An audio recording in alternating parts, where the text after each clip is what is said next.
You're listening to I've Been Cooking, where chefs and food lovers take apart delicious dishes and piece by piece tell the story of how they're made. I'm Andrea, and I hope you enjoyed today's show. Welcome to today's deep dive. We're going on a culinary adventure to Greece. Ooh, sounds delicious. It is. We'll be focusing on Athenian Spanakopita. I love Spanakopita. Me too. Yeah. We're using a recipe from I'vebeen.cooking, and trust me, there's more to this dish than meets the eye. Really? I always thought it was pretty straightforward. Well, get ready to be surprised, Uh, because today we're uncovering the secrets behind this crispy, golden classic. I'm intrigued already. So right off the bat, the recipe is titled Athenian Spanakopita. Oh, that's interesting. Yeah. Does that mean there's something different about how it's made in Athens compared to other parts of Greece? That's a great question. And you know what? You're absolutely right to be curious. Just like languages have dialects, cuisines have regional variations. Wow, like culinary accent. Exactly. So this Athenian Spanakopita likely has unique touches, maybe specific ingredients or techniques. Passed down through generations of Athenian cooks. Exactly. It's like a culinary fingerprint revealing the history and traditions of a specific place. I love that analogy. Speaking of traditions, this recipe really stresses using fresh ingredients, especially for the spinach. Ah, the heart of Spanakopita. Right. It even says to blanch the spinach before using it in the filling. Why is that so important? Well, fresh spinach has a lot of water, and if you don't remove it, Soggy filling. exactly, blanching gets rid of that excess water, so you get a perfectly textured filling. Makes sense. What if you're using frozen spinach? Is there a different technique? Absolutely. With frozen spinach, you've got to make sure it's completely thawed. Then squeeze out as much water as possible. Remember, we want to avoid that dreaded soggy filling. Got it. No matter what kind of spinach, managing the moisture is key. Now, I noticed another interesting step, cooking the aromatics. Onions, dill, and parsley, a Okay. classic trio. What role do they play in the flavor? Think of it as building layers of flavor. Sautéing the onions creates a sweet base. Then the dill and parsley come in with their fresh, herbaceous notes. They really brighten things up. They do. And together, they complement the spinach and feta beautifully, creating that vibrant flavor that makes Athenian Spanakopita so special. It's making me hungry just thinking about it. Now let's talk phyllo dough. The recipe's very specific about layering it and brushing each sheet with melted butter. Ah, the phyllo. It's what gives Spanakopita that iconic texture. Right. But why all that layering and buttering? Well, phyllo dough is incredibly thin, which is what creates those delicate, flaky layers. But it dries out easily too, right? Exactly. That's why the recipe emphasizes keeping it covered with a damp towel while you work. As for the melted butter, that's the secret to that irresistible golden brown, crispy crust. So it's both for flavor and texture. Exactly. The butter prevents the layers from sticking together, and it helps them crisp up individually in the oven. Wow, there's so much technique involved. Mm. I also noticed the recipe mentions scoring the top layers of phyllo before baking. What's the purpose of that? It's all about that perfect texture again. Scoring allows steam to escape during baking. That way, the Spanakopita doesn't get soggy, and the layers can crisp up beautifully. It seems like preventing sogginess is a major theme here. It is. Sogginess is the enemy of good Spanakopita. Now, the I'vebeen.cooking recipe suggests serving it both warm and at room temperature. I've always wondered, what makes this dish so versatile? Well, warm Spanakopita with a fresh salad makes a light meal, but at room temperature, it's a fantastic appetizer or part of a larger spread. So many possibilities. Right. And no matter how you serve it, you get those crispy layers, the warm, savory filling, and that tangy feta. Delicious. I'm definitely craving some Spanakopita now. What are your thoughts so far? What's standing out to you about this Athenian version?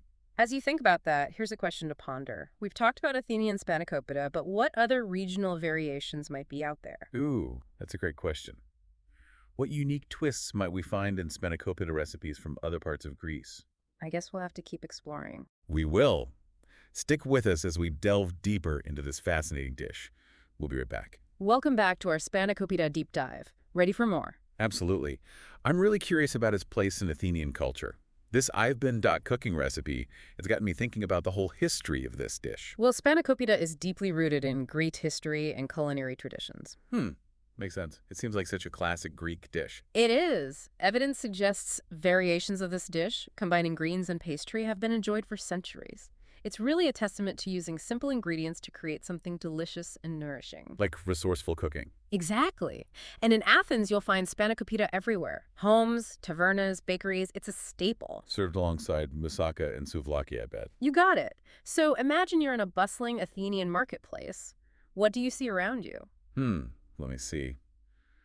Vibrant stalls overflowing with fresh produce. Yes.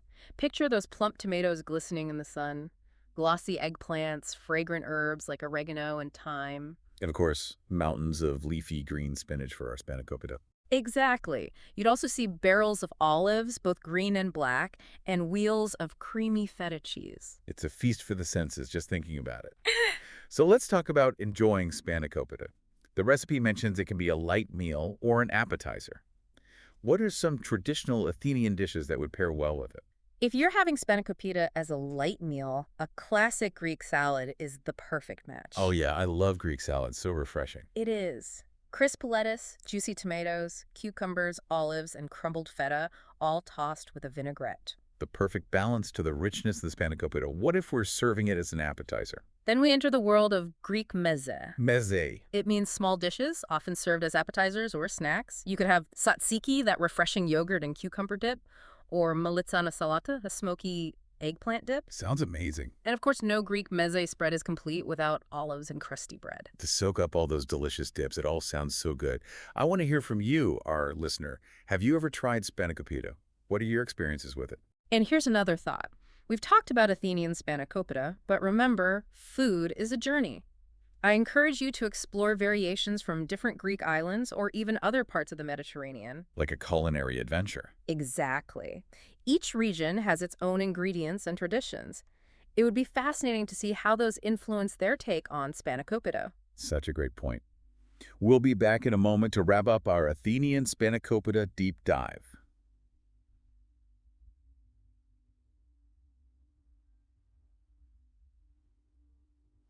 Welcome back to our Athenian Spanakopita deep dive. We've explored so much, from the recipe's techniques to its cultural significance. It really has been a delicious journey. It has. Now let's touch on a detail from the I've Been Cooking recipe that's often overlooked. Yeah. It says to let it cool for about 10 minutes. Right. Why is that step so important? Remember, phyllo dough is delicate. Straight out of the oven, those layers are fragile. They need time to set. Exactly. Cooling allows the spanakopita to firm up so you can slice it without everything crumbling apart. Patience is key. It is. You're letting the masterpiece breathe before presenting it. Love that. So, listeners, what stood out to you the most about Athenian Spanakopita? Has it sparked any new culinary interests? Maybe even inspired you to try making it yourself. We'd love to hear your thoughts. And as you reflect on those questions, I want to leave you with this. We focused on one recipe, but food is a powerful connector. It bridges cultures and generations. Exactly. So the next time you encounter a dish that intrigues you, take the time to learn about it, its origins, ingredients, cultural significance. It's a whole world of discovery. It is. You might be surprised by the connections you make and the new flavors that await you. What a wonderful thought. Thank you for joining us on this deep dive into Athenian Spanakopita. Until next time, happy cooking and happy eating. Hi, it's Jamie, and if you enjoyed today's episode of I've Been Cooking, we'd love for you to share it. Leave us a review wherever you get your podcasts, and don't forget to subscribe so you never miss a new recipe. Do you know someone who loves cooking as much as you do? Send this episode their way. And hey, let's stay connected. You can find us on Pinterest, Instagram, and Facebook at I've Been Cooking. Tag us to show off your creations and join a community of food lovers worldwide. And if you want to chat with us directly, we're always hanging out on Discord. You'll find the link to join in the footer of our website at ivebeen.cooking. Until next time.